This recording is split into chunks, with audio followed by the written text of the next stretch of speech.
am Simon Perry. I'm an artist. I've done a number of projects in Melbourne, and most recently I've completed a commission for the McPherson building called the Pattern Table. I'm known for a particular project called the Public Purse. I think it's something for to put your money inside. It's kind of modern art. I don't know. I'm not really sure. I mean, even with the purse, you know, you people go, it's woman's purse from the 50s. You know, it's a sign of a purse, an old kind of purse.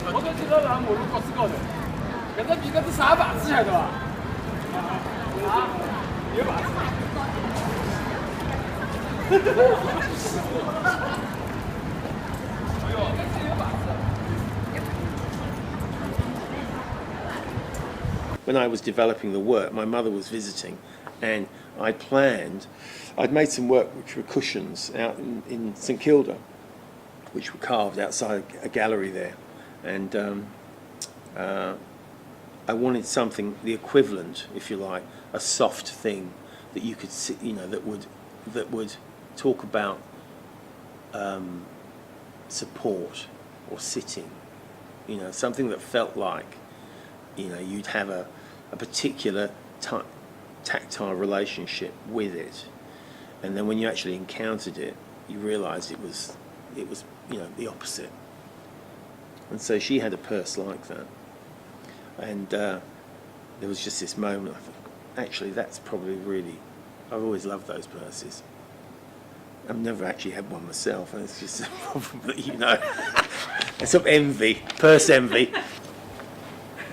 It's something very interesting. The casts were so beautiful, and I do think, in fact, you know, having done it and thought about it, that probably, you know, they do derive from maybe a shell or shells, and that shells were used to contain things.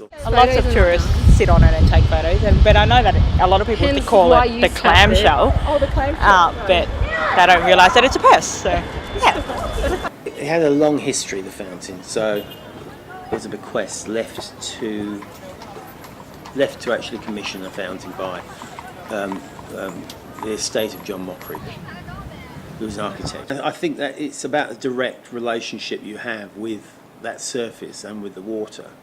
I mean, so many fountains are, well, there's always, I mean, you know, traditional fountains obviously are bowls, you know, they're containers of water. I mean, the effect of that water over that corrugated surface is that it traps bubbles under the surface, so it has this continuous sense of movement. So from a distance, you read it and think, what is that?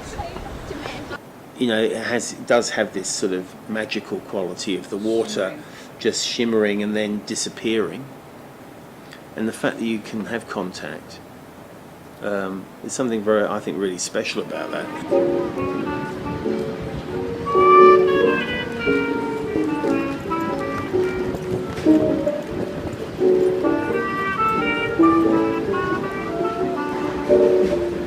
As much as you could say those commission works are authorised, you know, there's an aspect to them where they take on their own life, and I think, you know, certainly in those examples, people have embraced that.